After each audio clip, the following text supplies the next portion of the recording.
Rome wasn't built in a day, and neither were Europe's chemical industry clusters.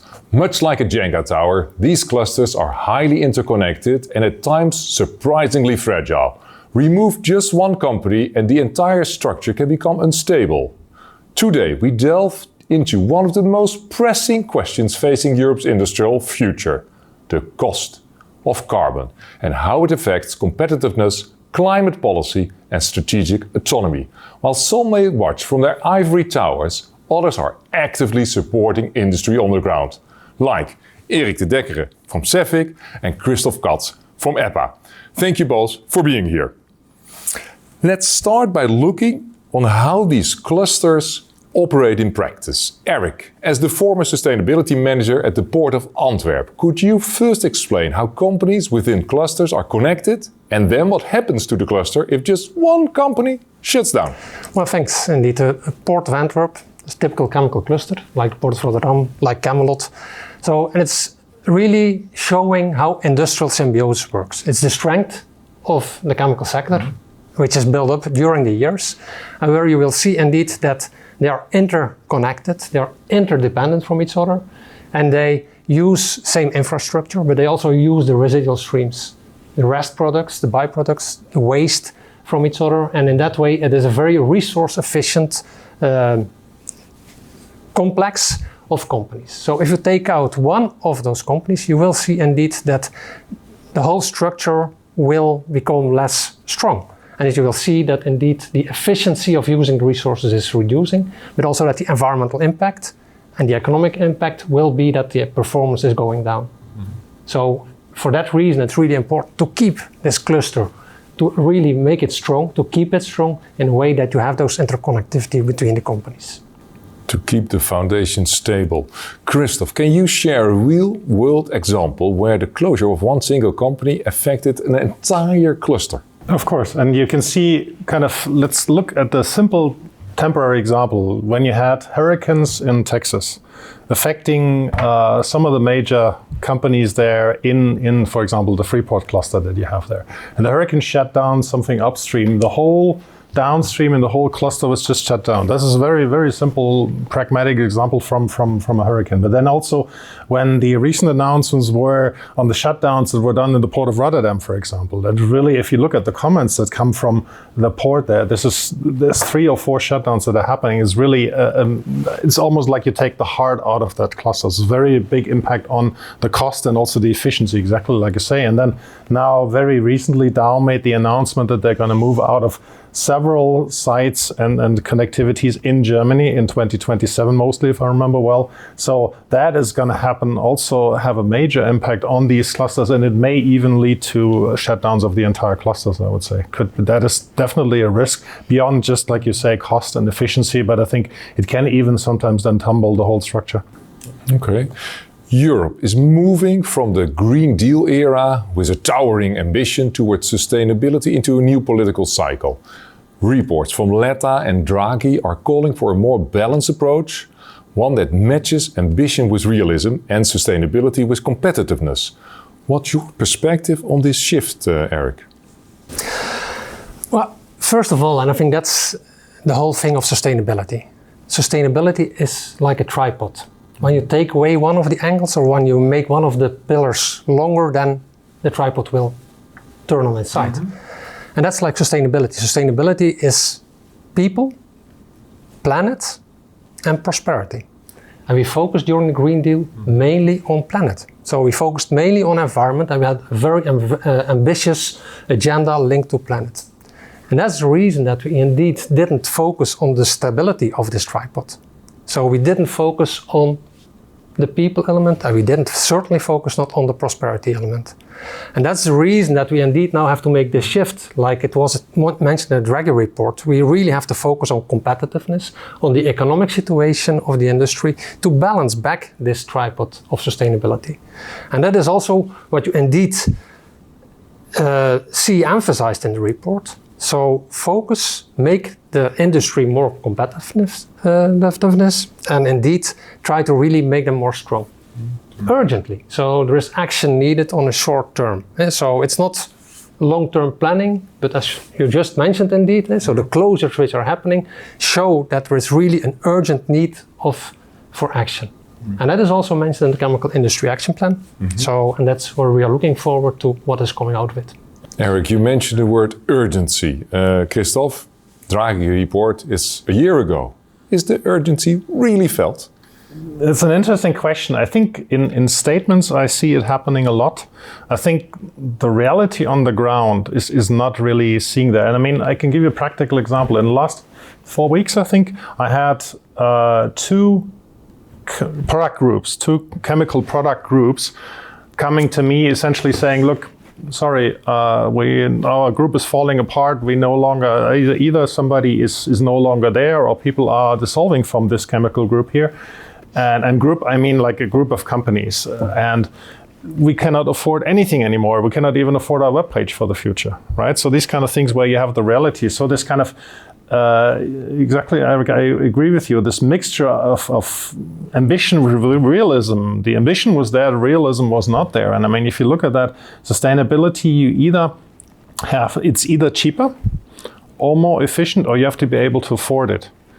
And that's another tripod, if you will, right? If none of these three work, so it's neither cheaper nor more efficient, and you cannot afford it, and because of your competition around you, that's also coming from outside the region, and the I think it's from what I see in many conversations with clients that we have, it's too little, too late, honestly. Okay. Draghi emphasized the need for simplification of enforcement on member state level and a business encouraging legislation on EU level to boost industry competitiveness. In practical terms, what would this look like for the chemical sector? It's certainly harmonization of the different legislation. I think that is clear because there is a lot of things which are in there which are just a burden for the companies and do not have really an added value. And I think there is really the alignment crucial. And we also see in a lot of legislation that there is data sharing. Yeah? So they're asking for all type of data. CSRD is one example, but you also have the discussions on the DPP and functional product legislation. So there is a need to, at a certain moment, produce data. But really, try to focus. So as policymakers, try to focus on what type of data is crucial for really the reason why it is asked. So don't ask just data for data, but ask for information which is having an added value for the ones who need those data. And if you look at that, I mean, I spoke earlier about the closure announcement that Dow made. And if you look at that, they spoke about a structural problem in the region and also weak demand in Europe in their public announcement. So if you look at that, it's a complex regulatory jungle out there that asks for multiple times for data. So harmonization there certainly makes sense. But it's also, if you look at the last piece of what has happened in the first von der Leyen Commission, they produced thousands and thousands of pages of new regulation. First of all, not all of that is implemented, and also, I mean, you like the images that also. I mean, we have a lot of pieces out there that is called omnibus right now, and that is simplification. Great. I think the idea, the intention is great. If I look at some of them, I would probably rather call them a minivan than an omnibus, to be honest. So I think there is a very high need of really creating also the things that make life. At the same time, I think as European citizens, we want safety, we want environmental protection and all these elements. So none of them should forego that. I mean, that's very obvious. Yeah, but it also seems sometimes that people are forgetting that chemicals are essential for achieving Europe's climate neutrality and circular economy goals, especially by reducing the carbon footprint of materials. So can you share perhaps some examples of how industry is making progress here? We see that there is a shift to the use of other feedstocks. So there is clearly a lot of efforts of the companies to work on chemical recycling. So recycling of plastic waste and really using that as a feedstock. Reusing bio or reusing bio. So bioeconomy is indeed growing. So bio as a feedstock for materials is really giving a lot of opportunities, and we see indeed increasing investment. And beside of that, we see also that a lot of the companies are innovating in products so that they fulfill better the our strategies of circular economy in the use phase of the products. To give you a concrete example, is products which they bring into tires. So the type of fluid which they bring into tires so that they last longer, and when there is a punch in it, that indeed they will not directly break. So typically, a very small example, but you find in our circular economy report quite a lot of concrete examples of how innovation is supporting a circular economy and a low carbon economy. Yeah, I mean, about a week or a week and a half ago, I visited the K Fair in Germany, which is every 3 years the biggest plastic shows in the world, and I worked in that industry for quite a while. So I took the opportunity to visit several large companies there and see what kind of sustainable and let's say sustainable materials they have. And all of them had an answer to that. Not only they said, okay, this is based on chemical recycling, this is that, but also they were also actively showing it as a very big showcase on their stand, very out there, very prominent and so on. So you could really see it takes more at the forefront. If I remember my own operational times 20 years ago, we tried that. We tried that with big multinationals in the automotive industry. We tried it with big retail multinationals. And it was a requirement, but at the time it was more really related to marketing. Right now, I think it's getting more traction. You can really see that this is moving more and you can see these solutions. Plus, carbon-based solutions, so people using technologies, starting to think of technologies like CCU or other elements where you can have in your chain carbon reuse and items like that. So that's clearly happening and it's much more prominent. And what's creating then this shift over the last few decades? What is pushing for it? I think part of it is let's say the pressure by just the realization that climate change is real. I think 20 years ago that realization was not as prominently there. There it was really more the first pioneers of doing things. Right now I think it is more clear to many people, although not in every region. We see the North American region raising some doubts here by political drivers. But overall, I think that that is one part. And then you can also see that with the coming mechanisms, like right now, the ETS mechanism and then also CBAM and other items, you can also see that the cost of carbon is really something that's prominent. And if you look at automotive companies like Tesla today, for many, many years, one of the main sources of income was carbon certificates, right? So you can see that this also becomes a business relevance for energy-intensive industries like chemicals, but also many other industries. Okay, let's continue on that line. Carbon prices are a major concern for chemicals companies in Europe. The EU emission trading system, ETS, as you mentioned, is a big part of this. It directly impacts industrial energy cost. Can you explain how ETS works and what impact carbon pricing has on the industry? If you look at the system, the very simple item is it puts a price to carbon. So, and right now it puts a price to carbon for a defined industry or for a defined scope. And as, let's say, it evolves over time, it puts this price on more. So, for example, heating in your house or driving your car is not yet introduced in their automotive industry and its use. But essentially, it puts an economic price to carbon, to the use of carbon in the EU, and that price is driven by your consumption, but also the market price for these elements. And in my example that I said earlier from the company Tesla, they had obviously they had no CO2 for their cars. They had a lot of, let's say, to give in these certificates. But essentially, it's putting a price to carbon, and that price will, over time, it will, from very likely so, it will raise. And the system is also that some right now you have like a little bit of a savings account. So you have free allocations of items like that. That will also over time will also disappear. At the same time, we'll probably discuss about that later on. There's also a mechanism called CBAM that obviously then addresses this to how importers into the EU, how that is dealt with. Yeah, we can go there in a minute. Eric, how effective is the ETS system? What we have seen, ETS was effective. But we have also concern because ETS is linked to indeed the carbon budget which they have foreseen for the heavy industries. So 39 is the ambition. So where they want to say we have the ETS and we go to carbon neutrality, where we think that's not really realistic. So because there is a lack of investment in the industry, so there is a need to invest in decarbonization. But what we see indeed that due to the high energy prices, due to also what you already mentioned, so the lack of demand for carbon low products, we see that indeed the companies are not able to invest fast enough. So, and the technology, I mean, an investment in a chemical plant, that is something which is for a long term. It's not something which you do today and it will happen tomorrow. So it's a long-term investment. And that means that indeed it will just not go fast enough. Also the technology, some of the technologies which are needed, think about electrification of crackers. So electrification of crackers the technology is there, but really to upscale it will take some time.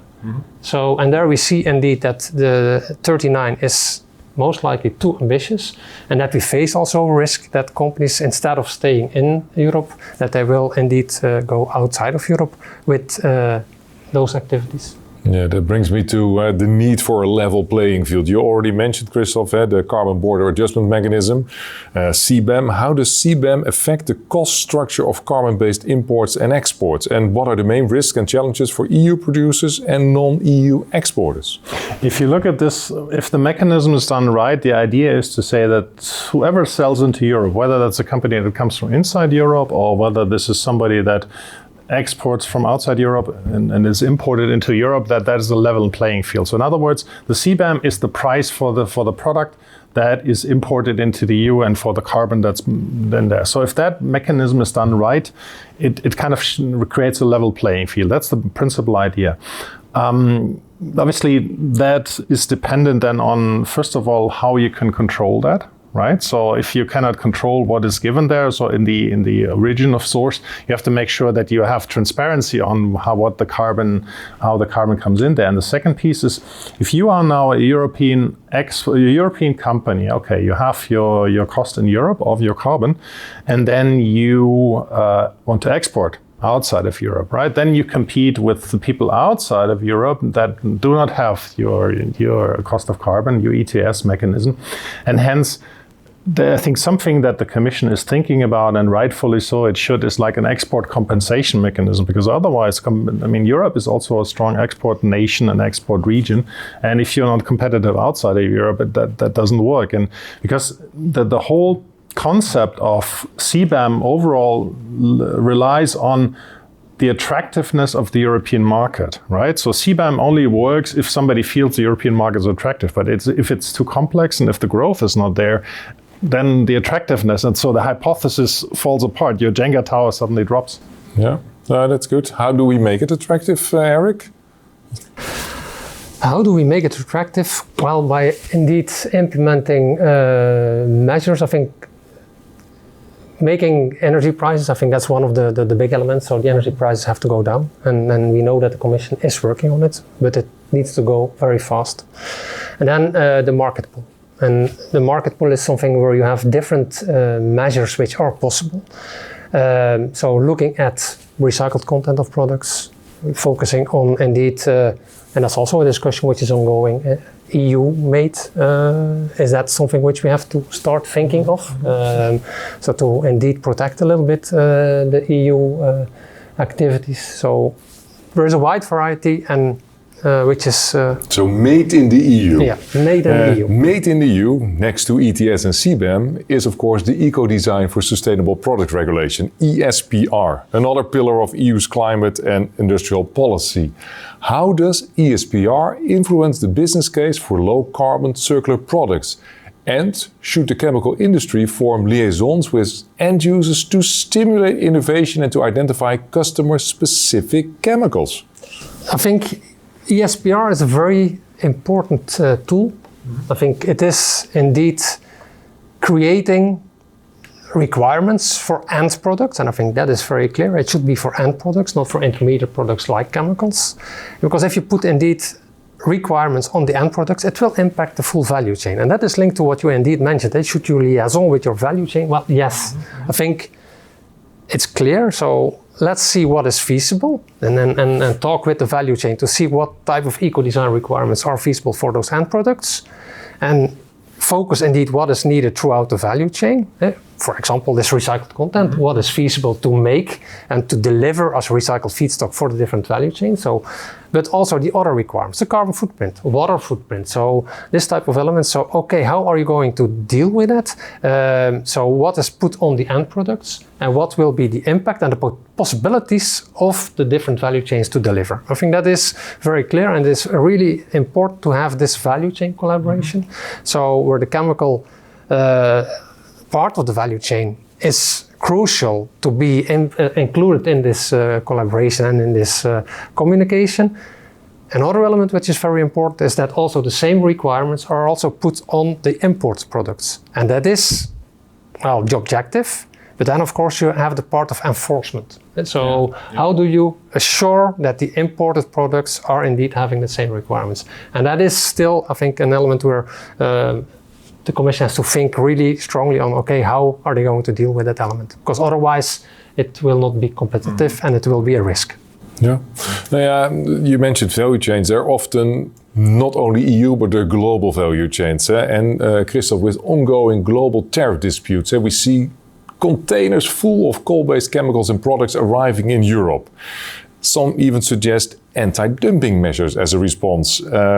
Is this realistic, or is it more like Don Quixote fighting windmills?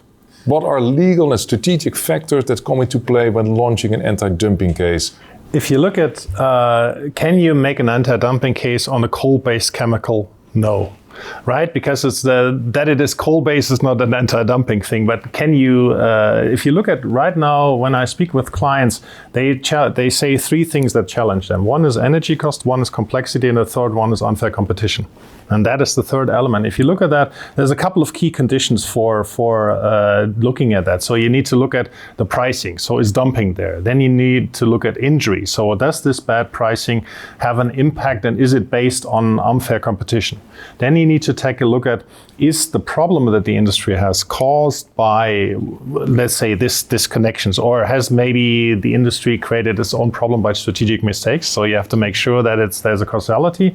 And then finally, is there also EU interest? Because sometimes you have like decisions, take for example the solar cells in the past. The EU has in some countries have also made a decision that it's more important to have cheap solar cells than to protect the European solar cell industry. Whether that's right or wrong, you can debate for a long time. But if you look at the statistics right now, 24, 25, a lot of increase in anti-dumping cases and trade defense cases, and also the EU has created a couple of additional measures. So it's right now, it's really tracking whether there's trade diversion. For example, if the United States puts a 100 or a 50% tariff on something, obviously for an exporter from outside the EU, it makes natural sense to put it here.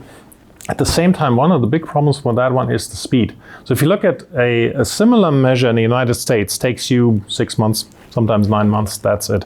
In the EU, that process is far longer. It is very thorough, it is detailed, but it takes, if you're lucky, 2.5 years with all the preparation and everything and the formal process and then in there. So, and for some industries, I often have that discussion that they say, too long. Hey, this week, every ChemCon TV cartoon features a cameo from an Italian brainrot character. It's from TikTok. In this case, it's the shark Tralalero Tralala, showing that versatile sharks are entering European waters. Eric, is there a growing need for trade defense in the chemical sector?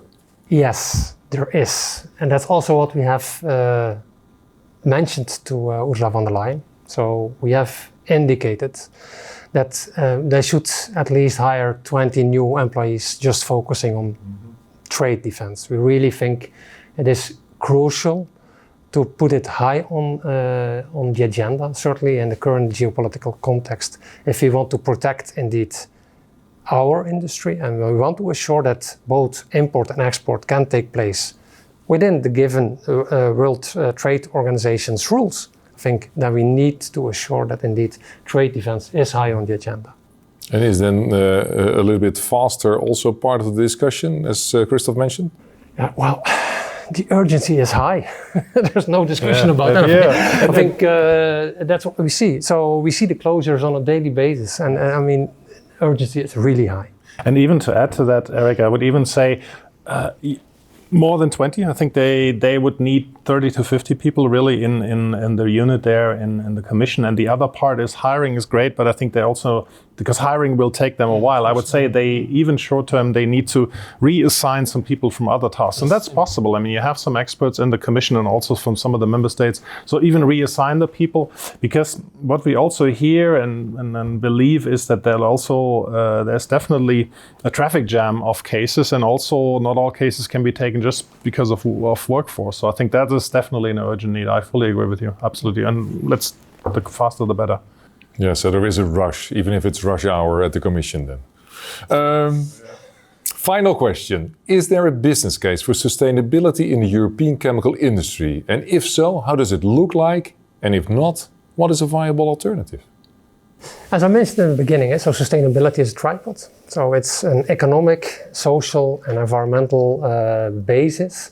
And yes, there is a business case for it if you take the economic angle well into account. And that is something which the Commission nowadays is realizing. So we see indeed that this shift is taking place with the Chemical Industry Action Plan. It is clear that indeed competitiveness is high on the agenda. And so, and if you link that and combine it with still the ambitions of the EU Green Deal, so still focusing on becoming climate neutral and going to a circular, then yes, the business case might be there.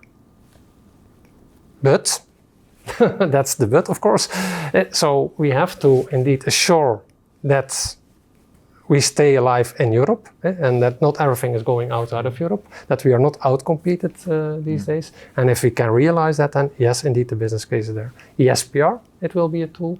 ETS will also help when it is brought into the right perspective. So we have the tools present in the policy domain, but indeed use them in a smart way. And then the business case for sustainability will be there. Yeah, and kind of phrase that a little bit different. You need, first of all, you need fair competition. Because otherwise, if there's unfair competition, you can be as sustainable as you are, but you will be out there, because a sustainable product is only surviving then if it's either cheaper or it is more efficient or you can afford it. But if you're outcompeted on unfair competition, then that doesn't work. And the second piece is also all the elements that come with it, and that the consumers ultimately will also say, yes, I want this. So it has to be also fair between, let's say, the products that come from outside Europe and Europe. Because if you can buy cheap materials via well-known platforms and cheap end products, and they then are consumed by European consumers, that doesn't work either. Because then your very sustainable products are no longer consumed by European consumers. So there's also certainly a consumer interest in there. But I think overall, the long-term strategy and also the EU piece, I think we're not going to compete on labor cost or anything like that. That's probably not going to happen. So it has to be smart use of technology, also sustainability, also innovation, definitely, but also in a way a fair playing field in all these kind of elements.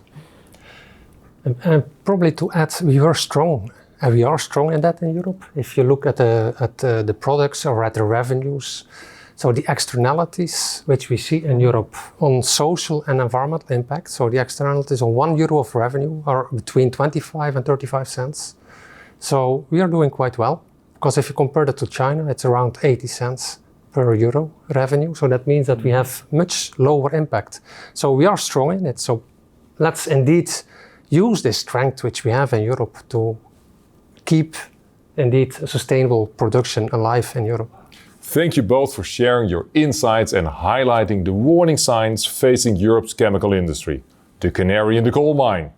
Action is needed to prevent the collapse of our chemical clusters, but a crisis can also be the start of rebuilding. With coordinated investment and structural reforms, Europe can create a stronger, more sustainable and competitive chemical industry for the future.